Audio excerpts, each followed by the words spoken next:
उत्पत्ति अध्याय 44। उत्पत्ति अध्याय 44।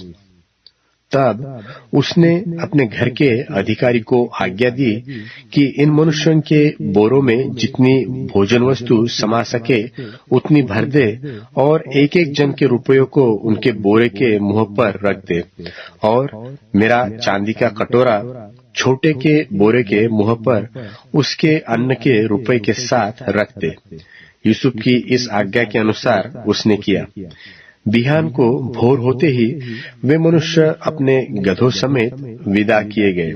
वे नगर से निकले ही थे और दूर न जाने पाए थे कि यूसुफ ने अपने घर के अधिकारी से कहा, उन मनुष्यों का पीछा कर और उनको पाकर उनसे कह कि तुमने भलाई के संति बुराई क्यों की है?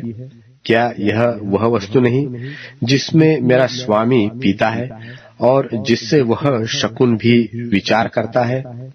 तुमने यह जो किया है सो बुरा किया। तब उसने उन्हें जा लिया और ऐसी ही बातें उनसे कही। उन्होंने उससे कहा, हे हमारे प्रभु, तू ऐसी बातें क्यों कहता है? ऐसा काम करना तेरे दासों से दूर रहे। देख, जो रुपया हमारे बोरों के मुंह पर निकला था, जब हमने उसको कनान देश से ले आकर तुझसे फेर दिया, तब भला तेरे स्वामी के घर में से हम कोई चांदी व सोने की वस्तु क्यों कर चुरा सकते हैं? तेरे दासों में से जिस किसी के पास वह निकले वह मार डाला जाए और हम भी अपने उस प्रभु के दास हो जाए। उसने कहा, तुम्हारा ही कहना सही, जिसके पास वह निकले सो मेरा दास होगा और तुम लोग निरपराध ठहरोगे। इस पर वे फुर्ती से अपने अपने बोरे को उतार भूमि पर रखकर उसे खोलने लगे। तब वह ढूंढने लगा और बड़े के बोरे से लेकर छोटे के बोरे तक खोज की और कटोरा बिन्यामीन के बोरे में मिला। तब उन्होंने अपने अपने वस्त्र फाड़े और अपना अपना गधा लाद कर नगर को लौट आए। जब यहूदा और उसके भाई यूसुफ के घर पर पहुंचे और यूसुफ वहीं था, तब वे उसके सामने भूमि पर गिरे। यूसुफ ने उनसे कहा, तुम लोगों ने यह कैसा काम किया है?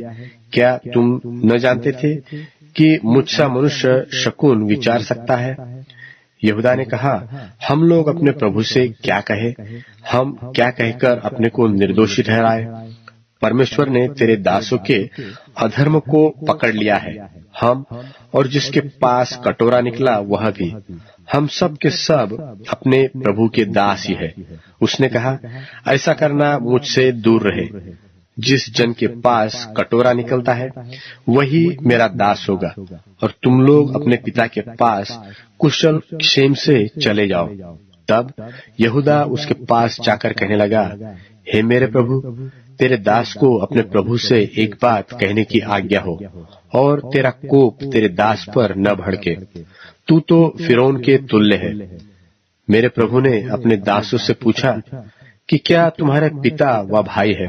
और हमने अपने प्रभु से कहा, हाँ, हमारा बूढ़ा पिता है और उसके बुढ़ापे का एक छोटा सा बालक भी है, परंतु उसका भाई मर गया है, इसलिए वह अब अपनी माता का अकेला ही रह गया है और उसका पिता उससे स्नेह रखता है। तब तूने अपने दासों से कहा था कि उसको मेरे पास ले आओ जिससे मैं उसको देखूं। तब हमने अपने प्रभु से कहा था कि वह लड़का अपने पिता को नहीं छोड़ सकता, नहीं तो उसका पिता मर जाएगा। और तूने अपने दासों से कहा, यदि तुम्हारा छोटा भाई तुम्हारे संग न आए तो तुम मेरे सन्मुख फिर न आने पाओगे। सो जब हम अपने पिता तेरे दास के पास गए, तब हमने उससे अपने प्रभु की बातें कही। तब हमारे पिता ने कहा, फिर जाकर हमारे लिए थोड़ी सी भोजन वस्तु मोल ले आओ। हमने कहा, हम नहीं जा सकते। हाँ, यदि हमारा छोटा भाई हमारे संग रहे तब हम जाएंगे, क्योंकि यदि हमारा छोटा भाई हमारे संग न रहा तो हम उस पुरुष के सन्मुख न जाने पाएंगे। तब तेरे दास मेरे पिता ने हमसे कहा, तुम तो जानते हो कि मेरी स्त्री से 2 पुत्र उत्पन्न हुए और उनमें से एक तो मुझे छोड़ ही गया और मैंने निश्चय कर लिया कि वह फाड़ डाला गया होगा और तब से मैं उसका मुंह न देख पाया। सो यदि तुम इसको भी मेरी आंख की आड़ में ले जाओ और कोई विपत्ति इस पर पड़े तो तुम्हारे कारण मैं इस पके बाल की अवस्था में दुख के साथ अधोलोक में उतर जाऊंगा।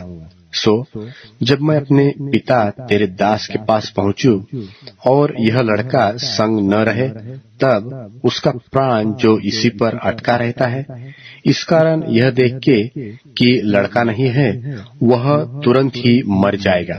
तब तेरे दासों के कारण तेरा दास हमारा पिता जो पके बालों की अवस्था का है, शोक के साथ अधोलोक में उतर जाएगा।